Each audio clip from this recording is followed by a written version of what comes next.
Okay, first thing I want you to do is some color mixing practice. And so we're just gonna take like a piece of poster board. This is actually sulfite paper, it's just heavy drawing paper. You can paint acrylic paints on this just fine.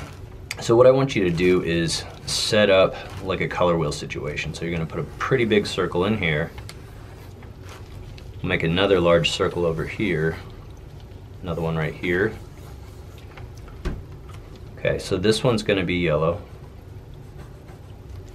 I can't draw an R upside down, so, and then blue. Okay, so yellow, red, and blue.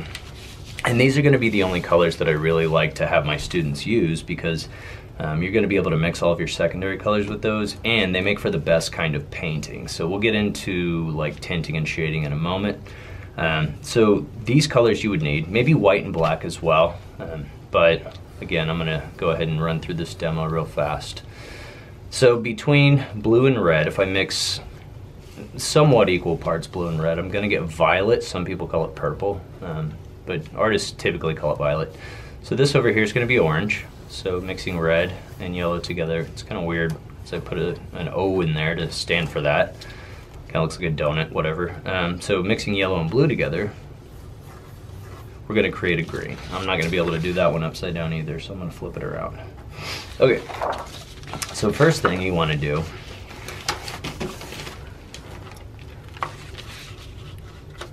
is get a healthy amount of this paint in acrylic, and we want to use this totally dry if at all possible. So I have some paper towels to dry my brushes off in between. I'm just going to start with my yellow here. It's going to be easy to do this one. We just want to paint it in that spot. We're going to let it dry. It takes about 10 minutes to dry, not very long at all. The next thing I'm going to do is I'm going to take another brush and I'm going to try to make an orange out of this area using red and yellow together. So I'm going to keep my yellow in this brush, put some red on this brush here, and then I just want to keep these colors within the bristles for now. I'm going to try to make my own orange. So red and yellow, if you mix them together, red's going to be a lot more powerful than yellow. So it's going to take a lot more yellow to make orange than it is red. So what we're going to do is we're going to start with a good deal of yellow first, like quite a bit. And we want to mix this on there while it's still wet. And so I'm just going to like take some of the red paint out of here. Whatever I have left in my brush, I'm going to mix in and see what that does. Right now it's kind of starting to create that orange, hopefully. But it didn't take much red at all to make that happen. And so if I decided I wanted a darker orange, I could just take a little tiny bit of red, add that again. And then I'm just gonna blend it until I don't see a lot of brush strokes and it looks pretty, like a good reliable orange. Okay, so next, whoa, had a bunch of red on the other side there, so I'm just gonna have to blend that back out. If you go past it, you can bring back a little bit of yellow sometimes. Just takes a lot longer to add the yellow to the red, so I always add the red to the yellow. Okay, so I'm gonna clean my brush off. I mean, you would wanna clean these with soap and water when you're finished, but for now, just to make this go quickly, I'm gonna go ahead and start with my other color mixings here. So blue, I'm going to grab a fresh brush for that one. And so like before, when I had the red, I know I'm gonna mix blue and red to make violet, so I'm gonna add some red to the violet first. So again, blue is more powerful than red, just like red is more powerful than yellow, so it's not gonna take very much blue to influence the red. That's why I wanna start with a weaker color first. So I'm gonna add a good deal of that to this area, paint it in. I'm just gonna take another brush here. I'm gonna take a very small amount of blue.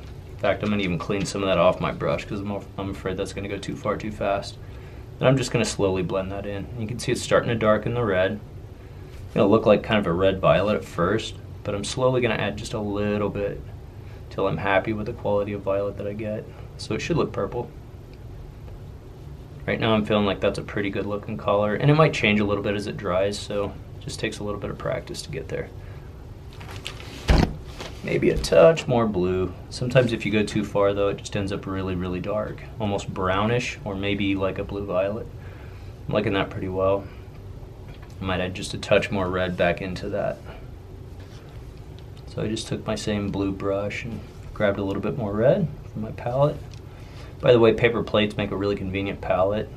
You can just throw them away when you're done. I like that pretty well. So now I'm gonna get rid of that brush. I've still got my yellow here. Now I'm gonna mix my green.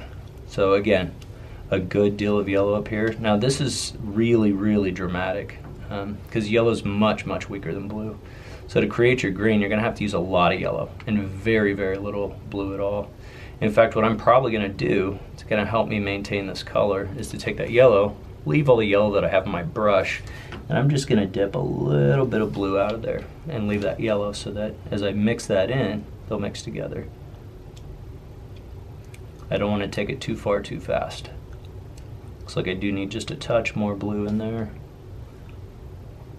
If you put too much on there, you're not going to be very satisfied with the kind of green that you end up with. It's important not to get any red in this green either. It's going to get muddy. It's going to start to look like brown. So mixing your primary colors together will get you a brown or a sepia tone. And again, play with it until you're happy with the color. I'm not really very happy with this color right now, but I'll probably continue adding some blue until I am. And it's going to change quite a bit too as it starts to dry. Maybe a little more yellow back in there. I feel like it's a little dark. Okay.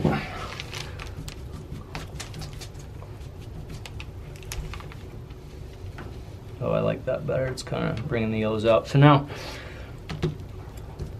straight blue. So I'm just going to use my brush that I had here before, brush that in. Okay, so these are our basic colors here. So yellow, red, blue are primaries, green, orange, and violet are secondaries. Now what I want to do is a little bit of tinting. So tinting is whenever you add white to a color. So what I'm going to do is add my blue in here. I'm just going to make a little swatch inside of here.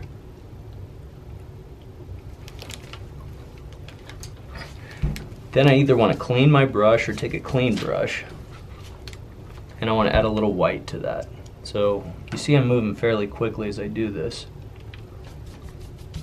Clean my brush off a little bit so that I can blend those.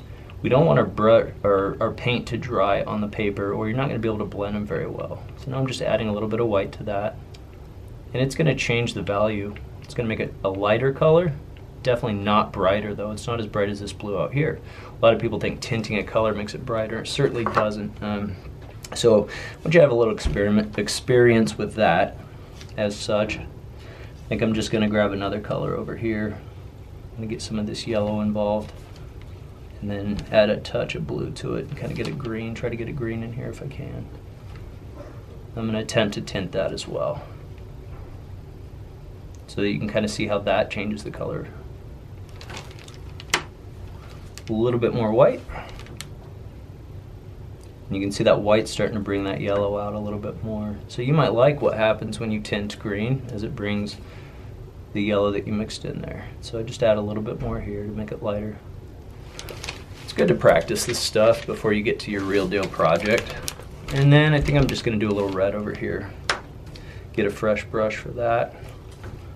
So you should practice tinting 3 colors and working within a space that's really prescribed and simple, because acrylic paint is not going to allow you to do an entire area all at once. It's just going to dry too fast.